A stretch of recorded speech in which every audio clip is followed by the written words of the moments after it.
نحمد ونصلی علی رسول الکریم اما بعد فاعوذ باللہ من الشیطان الرجیم بسم اللہ الرحمن الرحیم۔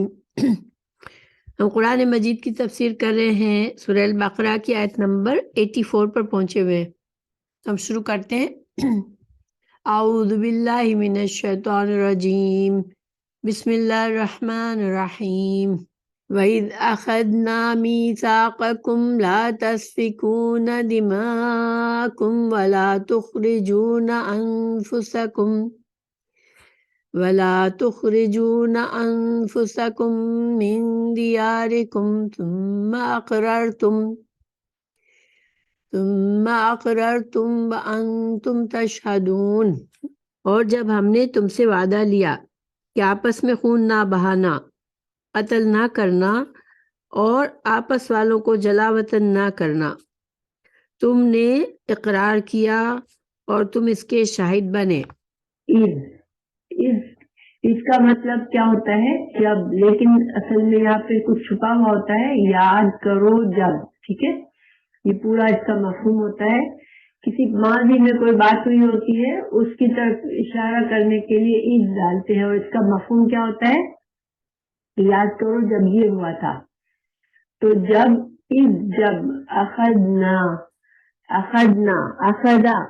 اخذا ہم نے کئی بار پڑھا ہے، اور اخذا جو ہے اس کے تھوڑے تھوڑے الگ الگ معنی ہوتے ہیں۔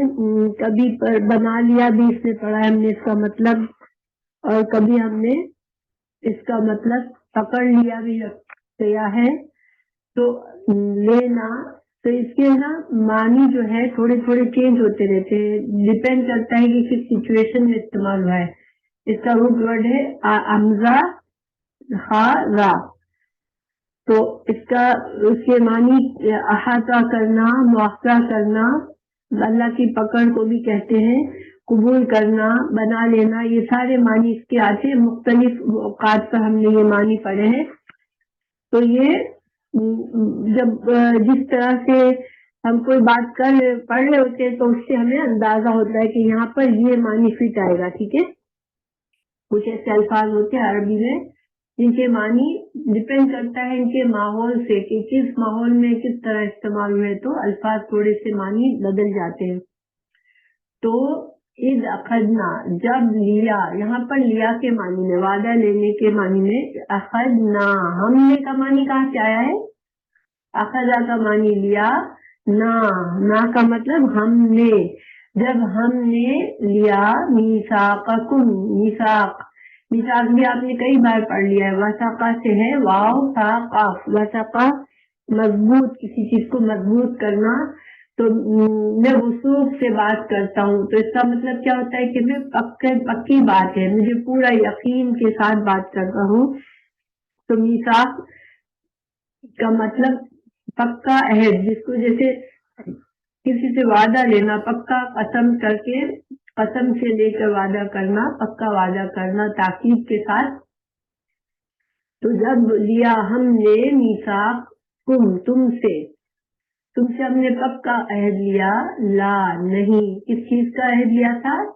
لا تسفکون، نہیں تم بہاؤ گے۔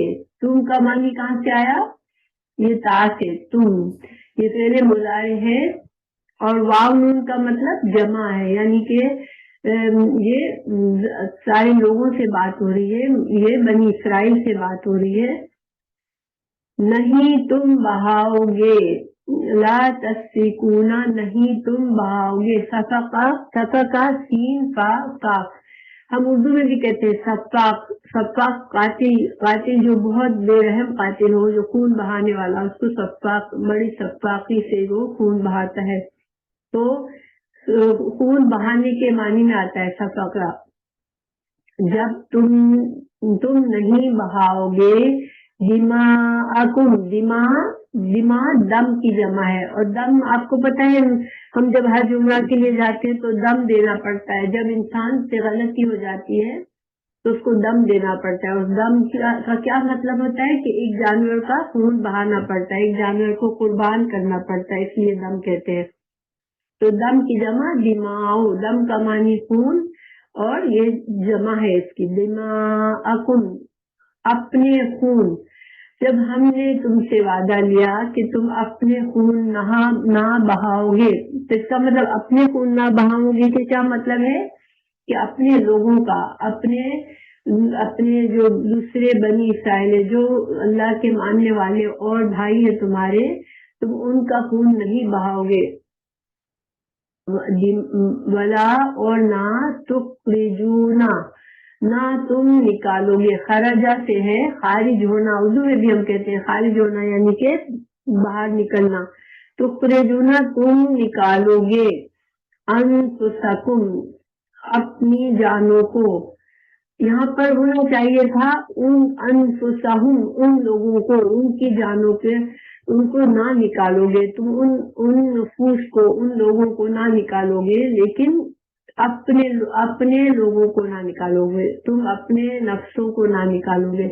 تو یہاں پر اپنے لوگ سے کیا مطلب ہے کہ اللہ کو ماننے والے تمہارے دوسرے جو یہودی بھائی ہیں، جو دوسرے اہل کتاب ہے، تم ان کو نہیں نکالو گے، من کہاں سے نہیں نکالو گے، من سے دیارکم تمہارے گھروں سے، دار کی جمع ہے دیار، تم اپنے گھروں سے ان کو نہیں نکالو گے، ثم پھر اقررتم قرار کیا تم نے، اقرار اردو میں بھی ہم کہتے ہیں نا، اقررتم تم نے اقرار کیا، وانتم اور تم، تشہدون تم گواہ تھے، شاہد ہم اردو میں بھی کہتے ہیں، شہادت اردو میں کہتے ہیں، کیا مطلب ہوتا ہے گواہی، تو شہادہ کا مطلب ہوتا ہے حاضر ہونا، کسی چیز کو دیکھنا، تو گواہی دینے کے لیے بھی انسان جب گواہی دیتا ہے، جب کہیں پر حاضر ہوتا ہے، کسی چیز کو دیکھا ہوتا ہے تو وہ گواہی دیتا ہے کہ ہاں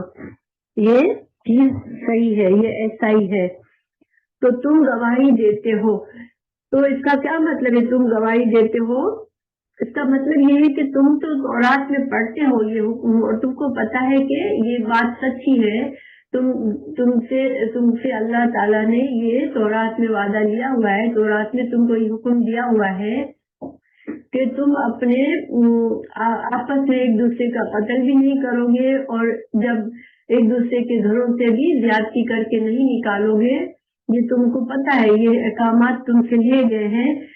تو بنی اسرائیل سے 4 چیزوں کا احکام دیا گیا تھا ان کے آپس کے تعلقات کے بارے میں، کہ تمام بنی اسرائیلی، تمام ان کو مسلمان ہی، اللہ نے تو مسلمان ہی کہا ہے، کیونکہ جو بھی اللہ کے رسول کی شریعت کو مانتا ہے وہ مسلمان ہی ہوتا ہے، تو اللہ تعالیٰ نے حکم دیا تھا کہ کوئی مسلمان دوسرے مسلمان کو نہ اس کا خون بہائے گا، نہ اس کو زیادتی کر کے اس کے گھر سے نکالے گا، اور تیسرا حکم یہ تھا کہ کسی اور کے ساتھ کی مدد کے ساتھ نہیں ملے گا، اگر کوئی اور کسی مسلمان پر زیادتی کر رہا ہے تو اس زیادتی کرنے والے کی مدد نہیں کرے گا کوئی دوسرا مسلمان، اور چوتھا وعدہ یہ تھا کہ اگر مسلمان غیر مسلم کے قید میں آ جائیں گے تو تم ان کا فدیہ دے کے ان کو چھڑا لو گے، ان کو قید میں نہیں رہنے دو گے۔ یہ 4 وعدے لیے گئے تھے، اور یہ اللہ کی شریعت شروع سے ہے، اور ہم مسلمانوں کو بھی حدیث ہے رسول اللہ صلی اللہ علیہ وسلم نے فرمایا تمام مسلمان ایک اپنے باہمی دوستی اور ایک دوسرے پر رحم اور شفقت میں ایک جسم کی مانند ہے، یعنی کہ مسلمانوں کا آپس کا تعلق ایسا ہے، تمام مسلمان جسے گویا کہ ایک جسم ہے، امت مسلمہ ایک جسم ہے، تو اب ایک جسم میں اگر کسی اعضاء کو بیماری ہو جاتی ہے، کسی کو تکلیف لگ جاتی ہے تو سارا جسم تکلیف میں مبتلا ہو جاتا ہے، سارا جسم اس تکلیف کو فیل کرتا ہے، تو اسی طرح امت مسلمہ کو رسول اللہ صلی اللہ علیہ وسلم نے اس کی مثال دی کہ ایک امت جو ہے وہ ایک جسم کی طرح ہے، تو یہ اور حج وداع کے طور پر موقع پر بھی رسول اللہ صلی اللہ علیہ وسلم نے فرمایا تھا کہ تمہاری یہ خون ایک دوسرے پر اسی طرح، تمہارے مال جان اور تمہاری عزتیں اسی طرح ایک دوسرے پر حرام ہے جس طرح کہ اس جگہ کی حرمت ہے، اس دن کی حرمت ہے۔ تو مطلب کیا تھا کہ مسلمان نہ تو کسی دوسرے مسلمان کو جانی نقصان دیتا ہے، نہ اس کو مالی نقصان دیتا ہے، نہ اس کی عزت کو خراب کرتا ہے اور نہ اس کے دین کو خراب کرتا ہے. یعنی مسلمان بھائی ہوتے ہیں. تو یہی چیز ان لوگوں سے بھی کہی گئی تھی. تو پھر اور اللہ تعالیٰ نے کہا کہ یہ تم سے پکا عہد لیا گیا تھا اور تم کو معلوم ہے، تم کو تورات میں پتا ہے کہ یہ حکم ہے تمہارے لیے. تو پھر تم نے کیا کیا؟ اللہ تعالیٰ آگے بتا رہے ثم پھر انتم. اب یہ جو پھر ہے یہ اس کا مطلب یہ ہے کہ پھر تم وہی لوگ ہو. انتم ہاؤلائے، انتم یہاں ضروری نہیں تھا لیکن جیسے انتم کو آگے لانے سے حسر ہو گیا کہ تم وہی لوگ ہو. جیسے ہم کہتے ہیں ایاک نعبد، یا اللہ تیری ہی، صرف تیری ہی عبادت کرتے. تو یہاں پر بھی انتم زور دینے کے لیے آیا کہ تم، پھر تم ہاؤلائے وہی لوگ ہو. تقتلون یعنی تمہارا وہ حال ہے ان کے تم قتل کرتے ہو. تقتلون قتل کرتے ہو انفسکم اپنے نفسوں کو، یعنی کہ اپنی جانوں کو قتل نہیں کر، انسان اپنے آپ کو قتل نہیں کرتا بلکہ تم انفسکم کہا گیا تو اس کا مطلب ہے کہ تم ایک دوسرے کو قتل کرتے ہو. تم سب بھائی ہو پھر بھی تم ایک دوسرے کو قتل کرتے ہو. وَتُخْرِجُونَ اور تم نکالتے ہو. خرجہ سے ہے خارج ہو جانا، نکل جانا، اور تم نکالتے ہو فریقاً ایک گروہ کو. فرقہ سے بنا ہوا ہے فرق کرنا یعنی جدا کرنا. تو فریق کس کو کہتے ہیں؟ جو کہ ایک گروہ سے دوسرا گروہ جب الگ ہو جاتا ہے تو اس کو فریق کہتے ہیں. اور کچھ لوگ جیسے اگر ملے ہوئے تو اس کو جماعت کہتے ہیں. لیکن فریق ایسا گروہ ہوتا ہے جو دوسرے سے الگ ہو جاتا ہے. تو تم ایک گروہ کو نکالتے ہو منکم تم میں سے، من دیارہم ان کے گھروں سے. تو تم نے اس وعدے کے بعد تمہارا ایکشن کیا ہے، تمہارا عمل کیا ہے کہ تم ان کو اپنے میں سے ایک گروہ کو ان کے گھروں سے نکالتے ہو اور تم ان کو قتل کرتے ہو. تظاہرون اور تم ظہرا کمر کو کہتے ہیں. اور تظاہرہ کا مطلب ہوتا ہے کسی کی پشت پناہی کرنا. جیسے ہم اردو میں بھی کہتے ہیں نا پشت پناہی، تو کمر کا نام دیتے ہیں. تو پشت پناہی کیا ہوتا ہے کہ کسی کی مدد کرنا. لیکن جب تظاہرون اعلیٰ آ جائے تو اس کے خلاف کسی کی مدد کرنا. اگر تظاہرون بہم تو ان کی مدد کرتے ہو، تظاہرون علیہم تو ان کے خلاف تم دوسروں کی مدد کرتے ہو. یہ بات سمجھ میں آئی ہوگی انشاءاللہ. تو تظاہرون جب اعلیٰ کے بعد اعلیٰ آتا ہے تو مطلب یہ ہوا کہ کس کے خلاف تم کسی دوسرے کی مدد کرتے ہو. ٹھیک ہے، تم ان کو ان کے خلاف چڑھائی کرتے ہو. بالاسم ساتھ گناہ کے. اسم کیا ہوتا ہے؟ گناہ، ایسا گناہ جو کہ اسم کا معنی ہوتا ہے کہ سست ہو جانا اصل میں. ٹھیک ہے، سست ہونا، پیچھے رہ جانا. تو یہ ایسے گناہ ہے کہ انسان اچھے کاموں سے پیچھے رہ جائے، نیکیوں سے پیچھے رہ جائے. جن برے بات چیزوں کی وجہ سے انسان نیکی سے پیچھے رہ جائے اس کو ایسا گناہ جو کہ انسان کو پیچھے کر دے. ورنہ گناہ کے لیے دوسرے بھی الفاظ آتے ہیں. تو یہ اس گناہ یہاں پر اسم کیوں آیا ہے؟ دیکھیں، جب مسلمان کے ساتھ ظلم اور زیادتی کرتا ہے تو پوری قوم پیچھے رہ جاتی ہے. ٹھیک ہے، یہ جب مسلمان آپس میں لڑتے ہیں تو کیا ہوتا ہے؟ مجموعی طور پر تمام امت کا نقصان ہوتا ہے، تمام مسلمان پیچھے رہ جاتے ہیں. تو اسم کا لفظ یہاں پر آیا ہے، سمجھے. تو تظاہرون علیہم اس میں تم گناہ کرتے ہو ان کے ساتھ اور ان کو پیچھے کر دیتے ہو، یعنی تم اپنے آپ کو ہی پیچھے کرتے ہو. والعدوان اور تم زیادتی کرتے ہو. عدو کا مطلب ہوتا ہے ایسا گناہ جس سے دوسروں پر برا اثر آئے. ٹھیک ہے، جس سے دوسروں کو تکلیف پہنچے، دوسروں کے ساتھ زیادتی کرنا، دوسروں کے ساتھ برا سلوک کرنا. چلے الحمدللہ ملیحہ آ گئی. تو یہ اس کو زیادتی عدوان کہتے ہیں. ایسے گناہ جس کا اثر دوسروں کو پڑتا ہو وہ عدوان ہوتی ہے. تو تم کیا کر رہے ہو؟ اللہ تعالیٰ کیا فرما رہے ہیں کہ تم کیا کر رہے ہو؟ تم اپنے بھائیوں کے خلاف تم دوسروں کے ساتھ مل کر ان اپنے بھائیوں پر ظلم اور زیادتی کرتے ہو، ان کو اپنے گھروں سے نکالتے ہو، ان سے خون بہاتے ہو. ٹھیک ہے، یعنی کہ 3 باتوں کو منع کیا گیا تھا تم کو، 4 باتوں کو منع کیا گیا تھا، تو 4 میں سے تم 3 باتیں کر رہے ہو، ان کے ساتھ 3 گناہ کر رہے ہو. تم سے کہا تھا اپنے مومن بھائیوں سے کہ کو قتل نہیں کرنا، تم سے کہا گیا تھا اپنے مومن بھائیوں کے ساتھ زیادتی کر کے ان کو گھر سے مت نکالنا، اور تم سے کہا گیا تھا کہ تم اپنے مومن بھائیوں کے مقابلے میں کسی کی مدد مت کرنا کہ اس کے دشمنوں کے ساتھ مل کر تم اپنے بھائیوں کو تکلیف دو. تو یہ تینوں ظلم تم کر رہے ہو، حالانکہ تم سے منع کیا تھا. لیکن تم کیا نہیں کرتے ہو؟ تم کون سا حکم مان رہے ہو؟ آگے بتایا جا رہا ہے. وہی، اور اگر یا تو آنا، عطا سے ہے آنا، یا تو وہ آئے، اور یہ جمع ہے کیسے پتا چلا؟ واو سے. وہ آئے کم تمہارے پاس، اگر وہ تمہارے پاس آتے ہیں، اسارا اس حال میں کہ وہ قیدی ہے، یعنی کہ جب جنگ ہوتی ہے تو تمہارے کچھ جو اہل کتاب ہیں، کچھ یہودی جو قید میں آ جاتے ہیں مشرکین کے، تو تم کیا کرتے ہو؟ اسارا جو ہے اسیر کی جمع ہے، اسیر اردو میں بھی کہتے ہیں نا، اسیر کا مطلب کسی کا قیدی. شاعری میں کہا جاتا ہے زلف کا اسیر ہو جانا، یعنی کہ کسی عورت کے عشق میں پھنس جانا بالکل. تو یہ اسارا اسیر کی جمع ہے.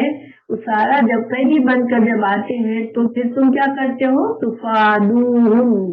فادو سے فدا جو ہے فدیہ دینا، قیمت دے کے قیدی کو چھڑانا. تو تم کیا کرتے ہو؟ ان کی قیمت دے کر ان کا جرمانہ ادا کر کے تم ان کو چھڑاتے ہو. تو اللہ تعالیٰ فرما رہے کہ تم کو 4 حکم دیے تھے. پہلا حکم یہ تھا کہ تم اپنے بھائیوں سے جنگ نہیں کرو گے. دوسرا حکم یہ تھا ان کے ساتھ زیادتی کر کے ان کو گھر سے نہیں نکالو گے. تیسرا حکم یہ تھا کہ کسی اور دوسری قوم کی مدد نہیں کرو گے اپنے بھائیوں کے خلاف. اور چوتھا حکم یہ تھا کہ اگر تمہارا کوئی آدمی غیر مسلم کی قید میں آ جائے گا تو تم اس کا فدیہ دے کے اس کو چھڑاؤ گے. 4 حکم میں سے 3 حکم تو تم نے نہیں مانے، تم نے اپنی من مانی کی. لیکن جب تمہاری اس من مانی کی وجہ سے، تمہاری زیادتی کی وجہ سے تمہارے کچھ آدمی قید میں آ گئے تو تم نے کیا کیا کہ اب تم کو اچانک سے تورات کا حکم آیا کہ وہ ہمارے آدمی تو قید میں آ گئے، اور ہم کو اللہ نے حکم دیا تھا کہ جب کوئی تمہارا مسلم بھائی قید میں آئے تو تم اس کو رہا کرنا، اس کا فدیہ دے دینا. تو اب تم چلے ہو فدیہ دے کر چھڑانے کے لیے. لیکن اللہ تعالیٰ کا مقصد یہ کہنے کا ہے کہ تم اگر پہلے سے ہی اللہ کی بات مانتے، تم ان کے ساتھ جنگ نہ کرتے، آپس میں جنگ نہ کرتے، تم ان کو گھر سے نہ نکالتے، ان کے خلاف دشمنوں کی مدد نہ کرتے، تو یہ نوبت ہی نہ آتی کہ تم کو اب ان کو جا کے رہا کرنا ہے. تو اب یہ کام کرنے میں ان کی ظاہری بات ایک بڑائی ثابت ہوتی تھی کہ وہ ہم تو بڑے کیا کہتے ہیں فیاض ہیں، ہم تو بہت زیادہ جنرس ہیں کہ ہم اپنے لوگوں کے لیے فدیہ دیتے ہیں اور ہم ان کو جیل سے چھڑاتے ہیں. تو جہاں ان کی ناموری تھی، جہاں ان کو بڑا نام ہونا تھا، وہاں پر وہ اللہ کی بات مانتے تھے، اور جہاں پر ان کو اپنا ذاتی سیٹسفیکشن اس چیز میں ملتا تھا کہ دشمنی نکالنا، جھگڑنا، لڑنا، تو اس میں وہ اللہ کی بات نہیں مانتے تھے. تو اللہ تعالیٰ فرما رہے کہ وَهُوَ مُحَرَّمٌ، تم پر تو میں نے حرام کیا تھا، وَهُوَ، اور وہ محرم حرام کیا گیا تھا، علیکم تم پر، اخراجہم، تم کو پہلے ہی سے اخراج ان کا نکالنا، ان کے گھروں سے نکالنا ہی تم پر حرام تھا. تو تم نے وہ سب تو کیا، جنگ بھی کی، ان کو پکڑا بھی، ان کو گھروں سے بھی نکالا، اور اب جا کے تم بڑے بن کے فدیہ دیتے ہو. تو اللہ تعالیٰ فرما رہے بھلا، کا مطلب ہوتا ہے کیا، حمزہ صرف اس کو مطلب ہوتا ہے کیا پس.